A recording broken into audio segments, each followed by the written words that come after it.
इतना मुझको बता दे, कैसे तुझको भुला दे।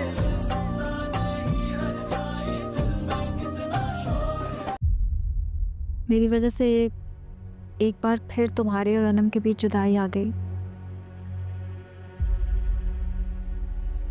मैं इस बात से बहुत शर्मिंदा हूँ फहद।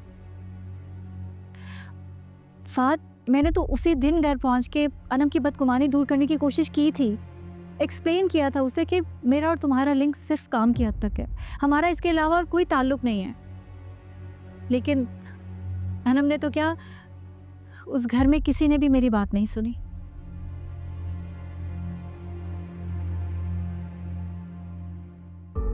नवीद और असद तो मुझे थ्रेट करने लगे। मेरा सामान उठा के घर से बाहर फेंक दिया उन्होंने। और इसका मतलब तुम? मैं अब उस घर में नहीं रहती। एक अपार्टमेंट में रहती हूँ, अकेली।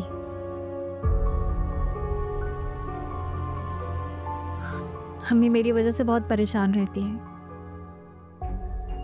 मेरी फिक्र लगी रहती है उन्हें। ऐसे कभी अकेली रही नहीं ना मैं।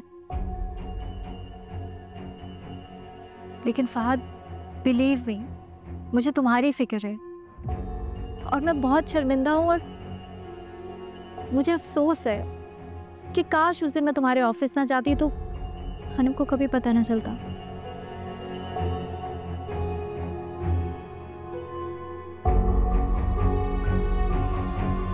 I'm sorry.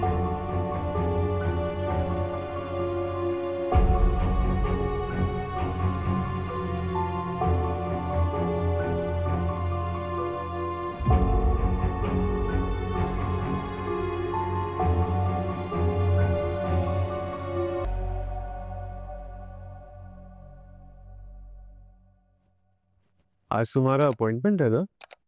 कितने बजे? 3 बजे। मैं चली जाऊंगी। मेरा मतलब है आप स्पेशली ऑफिस से आएंगे, मुझे घर से पिक करेंगे, मुझे फिर हॉस्पिटल लेके जाएंगे, फिर वापस ड्रॉप करेंगे। आपके लिए बहुत हैसल हो जाएगी। मेरे लिए तो ये बिल्कुल भी हासिल नहीं है, इसलिए आपको परेशान होने की कोई ज़रूरत नहीं है। I'll manage। मैं मैनेज कर सकती हूँ। मैं ड्राइवर के साथ चली जाऊंगी, आप ऑफिस जाएं और काम पे फोकस करें। ऐसा कुछ नहीं होने वाला। आप बिल्कुल भी अकेले वहां नहीं जाएंगी, कोई ना कोई आपके साथ होना चाहिए। खैर, I'll ask mamma to take you to the top। नहीं, मामा से नहीं। वो जितना अनम के साथ टाइम स्पेंड करें उतना ज़्यादा अच्छा है, क्योंकि अनम को ज़रूरत है। I'll manage। एंड ये टाई बिल्कुल अच्छी नहीं लग रही।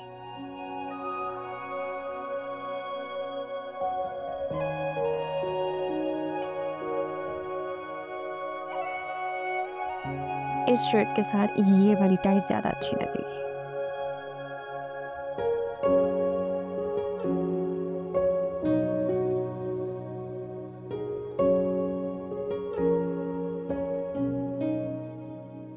डन, मैं जा सकता हूँ। यस।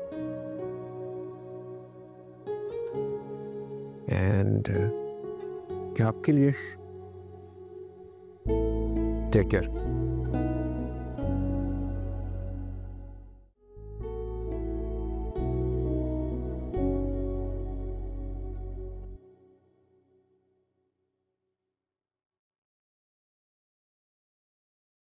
मुझे बात करनी है अस्मा तुमसे।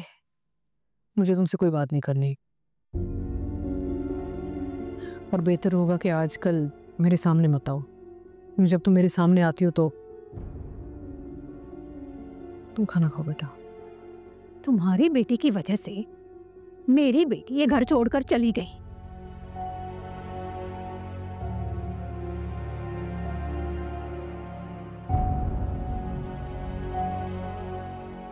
तुम सारे मिलकर उस पर घटिया इल्जाम लगा रहे हो, मेरी मासूम बेटी पर किरदार कुशी कर रहे हो उसकी। अच्छा, अगर सजल मासूम थी तो आप तो समझदार थी ना। आपने सजल को मना क्यों नहीं किया कि वो फहद भाई से फासला रखे?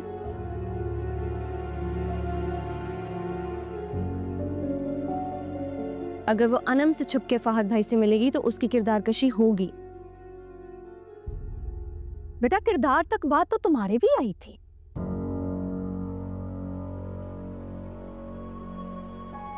याद है ना कितना मना किया था मैंने तुम्हें और तुम्हारी माँ को कि असद से दूर रहो, लेकिन तुम बाज नहीं आई थी। फिर क्या हुआ था? वही हुआ ना जो दुनिया ने देखा।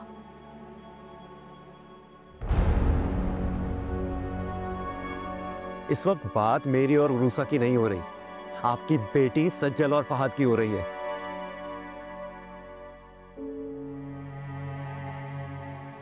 और रोशिन आंटी, उसने हम सबके सामने एक्सेप्ट किया है कि उसका ताल्लुक है फहद से। जिस लड़की को तुम इतना मासूम साबित करने की कोशिश कर रही हो ना, इतना कुछ होने के बावजूद वो फहद से मिलने अस्पताल पहुंच गई। क्यों? सज्जल और मासूम जिसने ऐसे लोगों को बेवकूफ बना दिया और सारे शेयर्स अपने नाम कर लिए, वो मासूम कैसे हो सकती है? क्या बचा आप लोगों के पास? खुद तो उसने इतना बड़ा बिजनेस, लाखों की गाड़ियां खरीद ली, और आप लोगों के पास क्या है? कुछ भी नहीं। वो तो शुक्र है कि ये घर बचा है, वरना आपको और आपके बेटे को सड़क पे ले आई थी वो।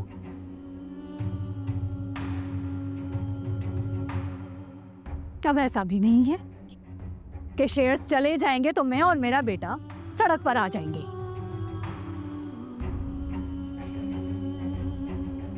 जावेद की बीवी हूं मैं, और अहमद जावेद का बेटा।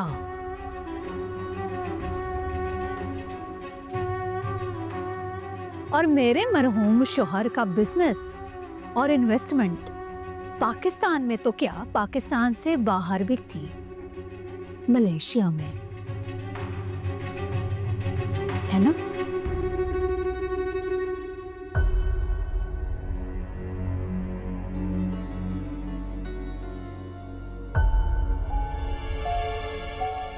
इस बात से आपका कोई ताल्लुक नहीं है। ताल्लुक है, जावेद की इन्वेस्टमेंट है ना वो।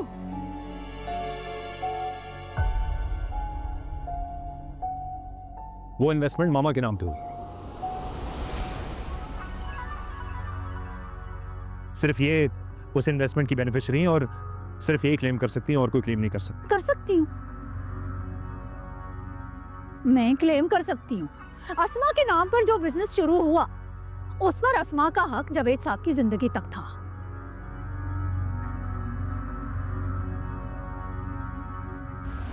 उनके जाने के बाद जावेद साहब का जो भी बिजनेस है, उन पर उनके वुरसा का हक है, खास तौर पर बीवियों का। तो मैं तो बीवी हूँ। आप पागल हो गई हैं। बेवकूफी की बात मत करें। ऐसा कैसे हो सकता है? हो सकता है, नहीं हो सकता ऐसा। हो सकता है, क्योंकि यही उसूल है।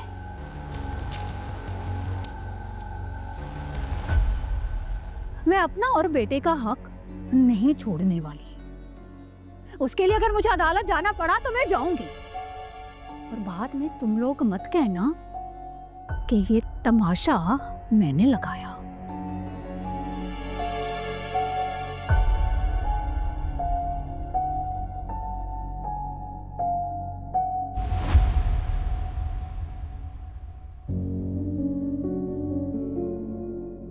तुम लोग खाना खाओ, ये तो बोलती रहेगी।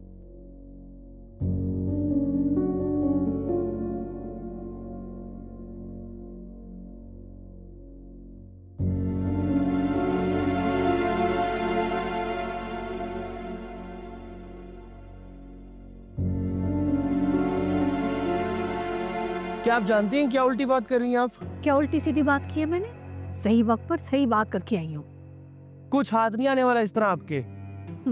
बस फिर तुम भी देखते जाओ। तुम्हें पैसे चाहिए ना, तो मैं अस्मा से दिला दूंगी। देखिए मेरी बात सुने, मुझे अपने शेयर्स के पैसे चाहिए जो आपकी नौसरबाज बेटी मुझसे धोखे से लेके गई है। हम अस्मा आंटी को प्रेशर देके या ब्लैकमेल करके उनके एसेट अपने नाम नहीं करवा सकता मैं, समझिए आप। अस्मा के कौन से एसेट हैं?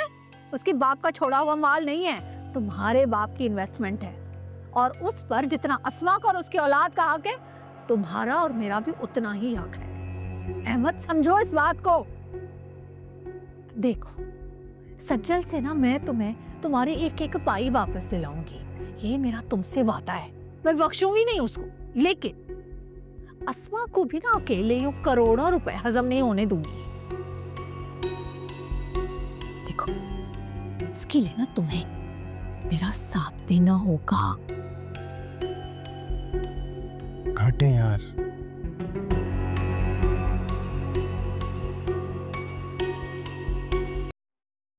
एक्सक्यूज मी मैम, किससे मिलना है आपको? फहद साहब से मिलना है। आप कौन? मेरा नाम अरूसा है और मैं उनकी रिलेटिव हूँ। आप उनको प्लीज़ इन्फॉर्म कर दें, उनसे मिलना चाहती हूँ। ठीक है, मैं उनको इन्फॉर्म कर रहा हूँ, लेकिन फहद साहब इस वक्त मीटिंग में मसरूफ़ हैं। दोबारा मैं उनको इन्फॉर्म करता हूँ, वेट कीजिए। साबित, मैं कह था कि मैं लेट हो रहा हूँ, मुझे क्लास पे भी जाना, आपको तो टाइम लगेगा यहाँ पे।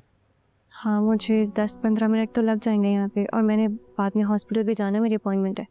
तो तुम चले जाओ, मैं कैब करवा दूँगी। खाना आर यू श्योर?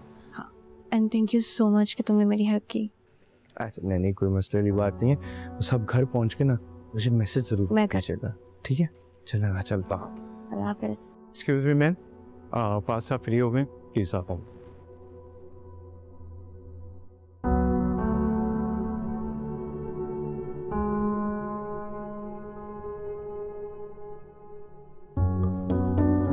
आप? अस्सलाम वालेकुम। वालेकुम सलाम। मैं माजरा चाहती हूँ, आपको बिना बताए आपके ऑफिस आ गई। नहीं, इट्स ओके, इट्स ऑलराइट। आप अकेले आई हैं? नहीं, अहमद मेरे साथ था, उसे आपके ऑफिस का पता था। अच्छा, आप बैठे ना प्लीज, खड़ी क्यों हैं?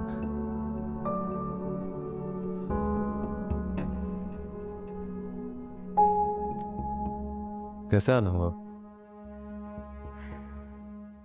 वजह तो यकीनन आप जानते ही होंगे।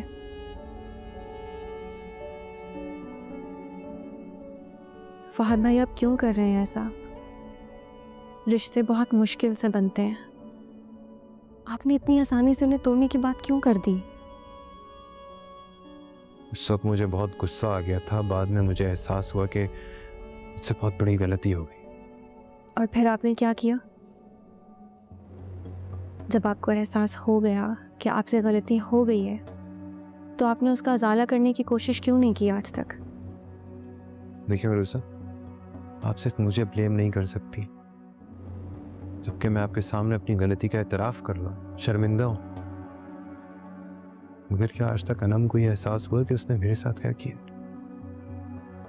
फहद भाई, अनम की कोई गलती नहीं है। आप लोगों की वजह से ना अनम का दिमाग खराब हो चुका है। हर वक्त उसके भाई उसको डिफेंड करते रहते, मुझे नीचा दिखाने का आज तक कोई एक मौका नहीं छोड़ा। उन्होंने हर वक्त मुझे जलील करते रहते हैं। आप ज्यादती कर रहे हैं। असद और मम्मा बिल्कुल अगले दिन आपके पास आए थे, आपकी इंक्वायरी करने या आपको शर्मिंदा करने नहीं, बल्कि आपकी मदद के लिए पहुंचे थे। लेकिन सजल वहां क्यों थी? देखिए फहद भाई, मैं भी एक औरत हूँ और अपने शौहर की वफादार हूँ, और मुझे पूरा यकीन है कि मेरे शौहर भी मुझसे बेतहाशा मोहब्बत करते हैं। लेकिन मैं ये हरगिज़ बर्दाश्त नहीं करूँगी कि मेरे शौहर मुझसे छुप के किसी और औरत से। She is just a client, that's it। और ये बात मैं अनम को 1000 मरतबा बता चुका हूँ। कब बताई थी आपने?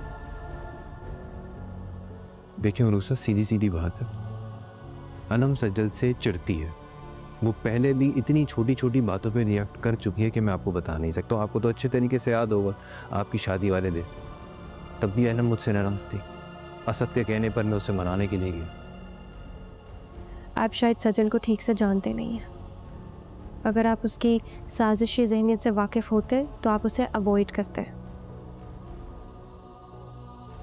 फहद भाई, अनम आपसे बेपनाह मोहब्बत करती है। मैं उसे अजियत में देख रही हूँ। आप प्लीज़ उसे एक बार बात कर लें। बातचीत करने से सब मिसअंडरस्टैंडिंग्स ख़त्म हो जाती हैं। बस यही रिक्वेस्ट करनी आई थी आपसे। किसी थर्ड पर्सन की वजह से अपना घर मत तोड़ें, प्लीज़। चलती हूँ।